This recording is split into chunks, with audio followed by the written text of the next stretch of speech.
Good morning, students. Let's begin the new chapter, Unit 8, The Visitor.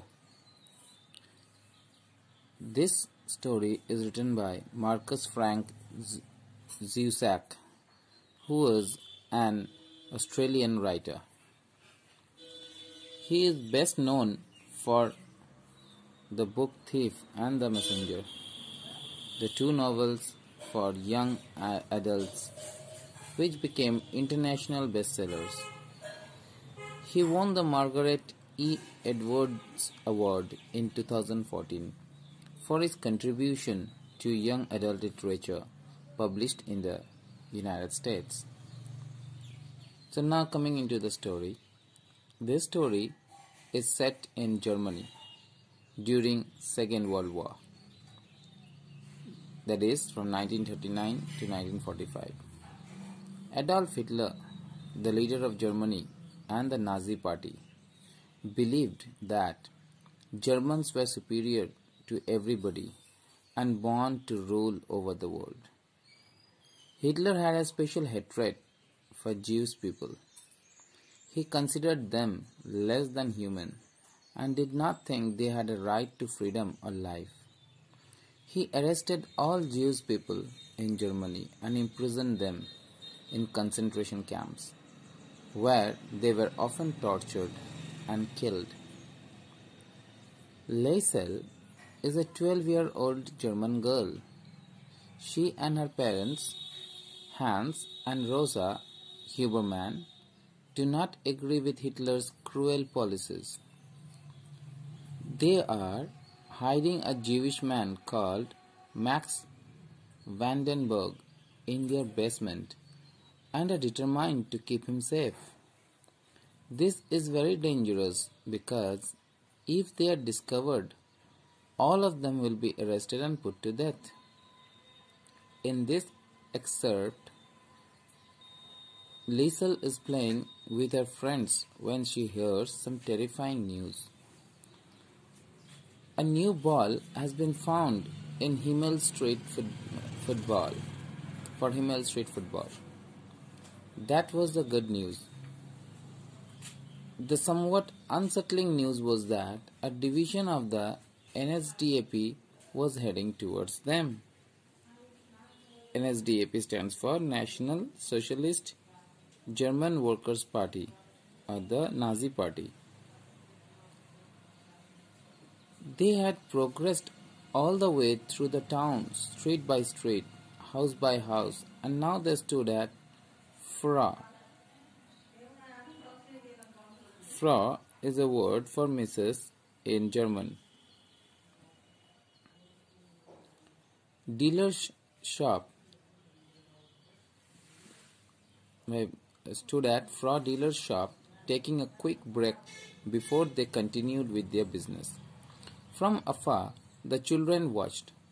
Liesel had only just come out and she had walked over to Rudy and Tommy. "What's going on up there?" Rudy put his hands in his pocket. "The party, they are checking all the houses and apartment blocks." Instant dryness seized the interior of Liesel's mouth. "For what? Don't you know anything? Tell me, Tommy." Tommy was perplexed. "Well, I don't know. You are hopeless, the pair of you. They need more air-raid settlers."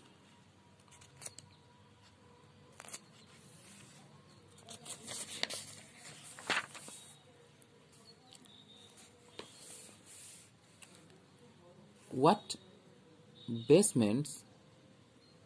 "No. Attics. Of course, basements. They are checking the basements to see if they are good enough to be shelters. Liesel, you really are stupid, aren't you?" The children got back to their game, but Liesel was still standing. How could she get back inside without looking too suspicious? The small crowd of men up at Frau Dealer's was starting to disperse.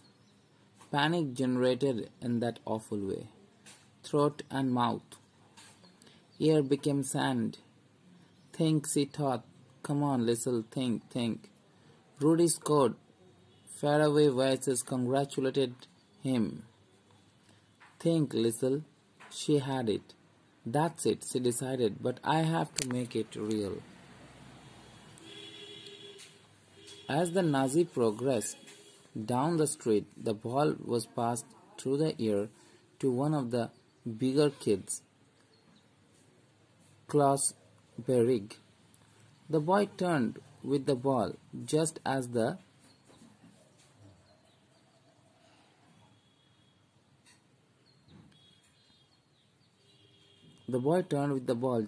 Lissel arrived, and they collided with such force that the game stopped automatically.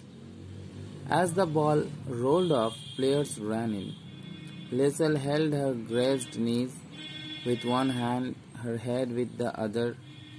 Klaus Berrig only held his right chin, grimacing and cursing. Where is she? He spat. I'm going to kill her. There would be no killing. It was worse. A kindly party member had seen the incident and jogged dutifully down to the group. What happened here? He asked. Well, she is a maniac. Klaus pointed at Lissel, prompting the man to help her up. I don't think you are in any state to keep playing, my girl, he said. Where do you live? I'm fine, she answered. Really? I can make it myself. Just get off me. That was when Rudy stepped in. I'll help you home, he said. Why couldn't he just mind his own business for a change? Really, Lissel said. Just keep playing, Rudy. I can make it. No. He wouldn't be shifted. The stubbornness of him. It will only take a minute or two.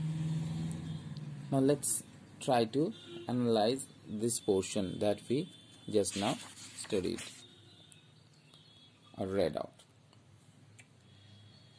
So, what was the good news for the children of Himmel Street? The good news was that they had found a new football to play on the street. And there was bad news also. What was the bad news? That NSDAP members are coming.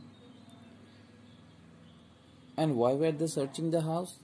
In order to get more shelters for air attack or air raids. So, how do we know that Lissel panicked on hearing the news? The writer uses the show and don't tell technique to let us see Lissel's fear.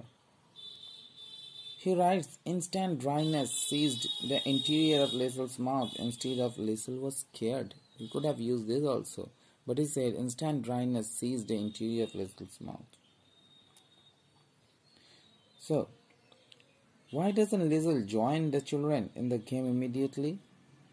I hope you have the answer. Rudy says, Lissel is stupid. Do you think so too? I don't think you think in the similar manner.